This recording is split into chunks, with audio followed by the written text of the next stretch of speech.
Hour on SuperTalk Hattiesburg and SuperTalk Laurel, and of course it is available online wherever you listen to podcasts, and you can get your instant download or your ability to listen on the go at supertalk.fm.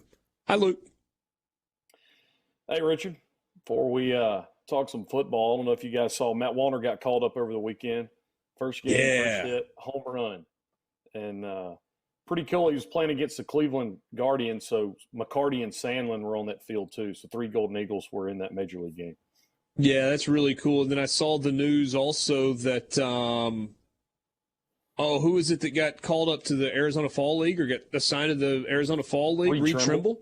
Yes, that's a great opportunity for him. Big-time competitive kind of off-season league for MLB guys that they believe are trending in the right direction. So some good news on that front as well. Absolutely. Yeah, Reed has an ability to maybe be a 4-tool, maybe even possibly a lighter 5-tool guy. And so pretty cool to see those Golden Eagles. Chucky Robinson's, up with the Reds too. So Scott's got 4 in the majors right now. Yeah, very, very cool. So salve for a wound that was needed this past weekend, 64 points on the board, never a doubt. Ton of guys played, and it really felt like played well on Saturday. They did. It was pretty funny at halftime. They settled for 2 field goals on their first 2 offensive drives. So Will got asked at halftime, Coach, the offense has been up and down. And Will was like, what do you want me to do? We scored on 6 offensive possessions and we're up 41-0. So, you started seeing the offense click a little more. And really what they did in the first half, Wilkie would run 2 series and then Keys would run a series. So both of those guys got lots of snaps. Trey Lowe got some snaps. They basically played everybody on the roster. If you watch the game, Northwestern State, it was pretty tough.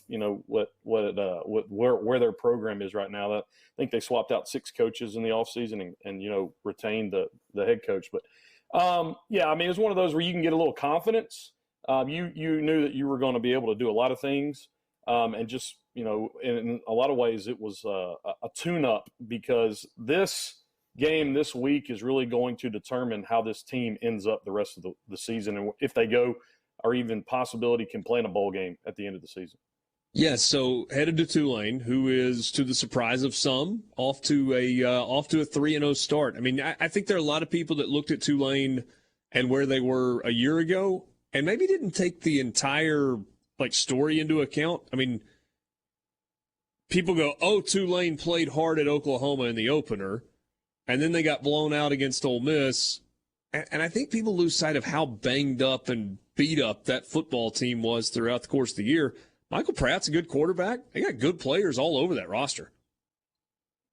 Yeah, they do. And you kind of felt like what Tulane faced last year, kind of all across the board is what Southern Miss faced at the quarterback position. And Pratt's one of those guys. I mean, everybody remembers when Tulane, last time Southern Miss played Tulane and Eagles got curb stomped by the Green Wave and the Rock 2 years ago. It was Will Hall that, took Keon Howard out and put Pratt in, and he hasn't, missed a beat since.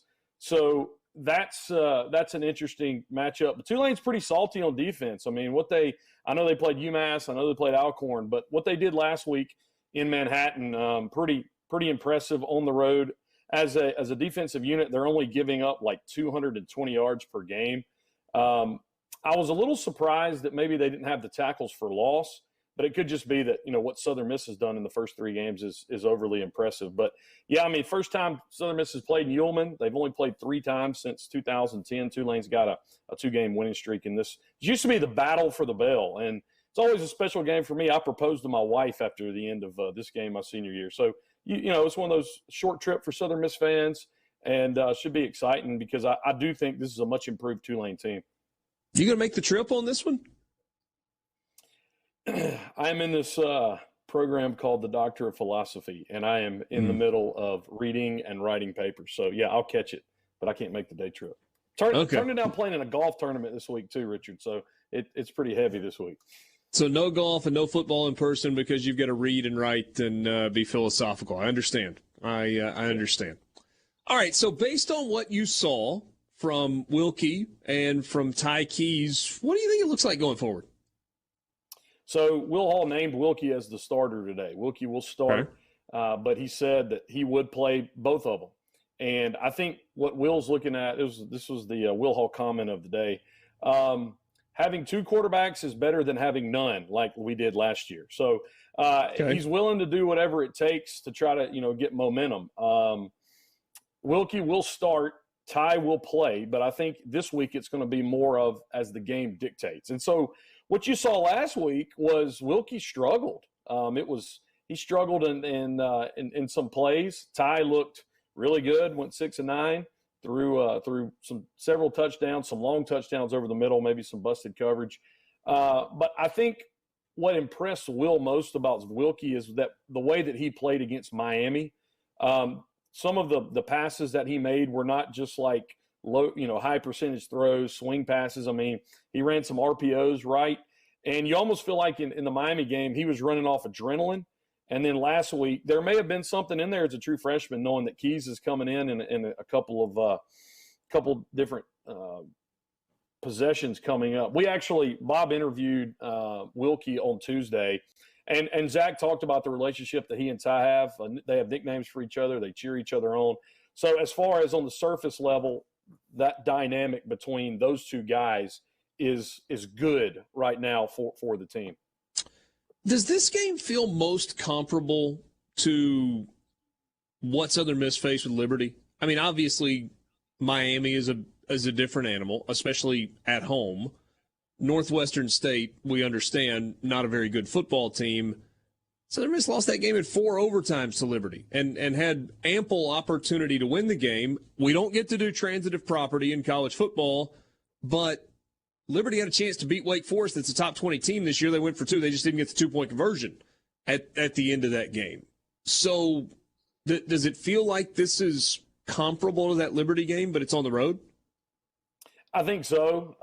I think Liberty, found their quarterback against Southern Miss in the second half, but the Eagles moved the ball really good, and I think there's something to be said in the Liberty game. Southern Miss did more damage with the superback than when they were trying their traditional offense, and so I expect to see some of that this weekend as well. But yeah, we kind of you knew where the Miami game was going to go and the Northwestern State game was going to go, and it was Liberty and Tulane that would determine a 3-1 start or 1-3 start. And, Eagles have the opportunity to be 2-2 now.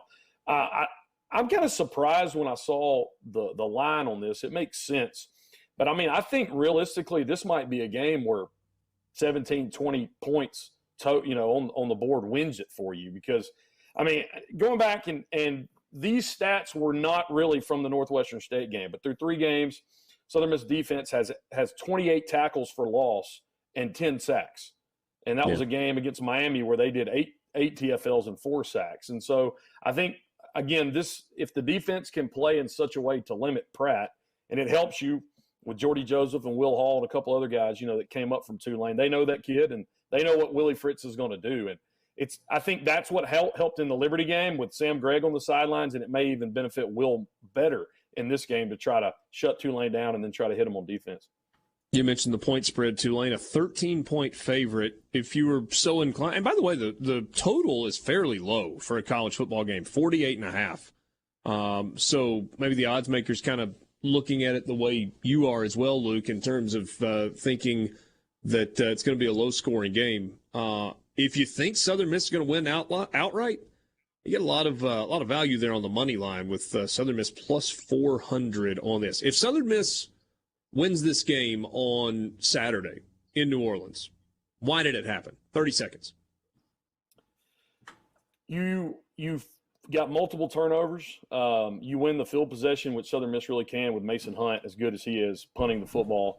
And you cannot turn the ball over inside the 20-yard line, and you can't settle for field goals every time. But I do think what the reason why they stayed in it with Liberty and had the chance to win was they moved the ball really well, and the defense turned over, got some turnovers. And that's what they'll have to do this week. All right. We'll be watching this one. ESPN Plus, 6 o'clock kickoff on Saturday night, Ullman Stadium in New Orleans. And by the way, if you're a Southern Miss fan and you're kind of on the fence, that's a cool stadium. A cool trip. Hang out in Uptown a little bit. Go in, watch the Golden Eagles, and I guess if you wanted to get home that night, you could without a whole lot of trouble. Thanks, Luke. Thanks, Richard. See you later. Luke Johnson joining us on the Farm Bureau guest line. Check out favorites.com and go with the home team, Mississippi Farm Bureau. That's a very doable trip for Southern Miss fans. Oh, yeah. Feels like one you'd love to see. The stadium only seats 30,000 also. So you bring 3,000 of your fans, they got a chance to make some noise and make a difference. And tickets are, I saw earlier, tickets are $5 and beers are $3. So it's a cheap trip on top of being a fun one. Quite doable. Very few places you can get beer for $3 in New Orleans. Sports Talk Mississippi. We'll be right back.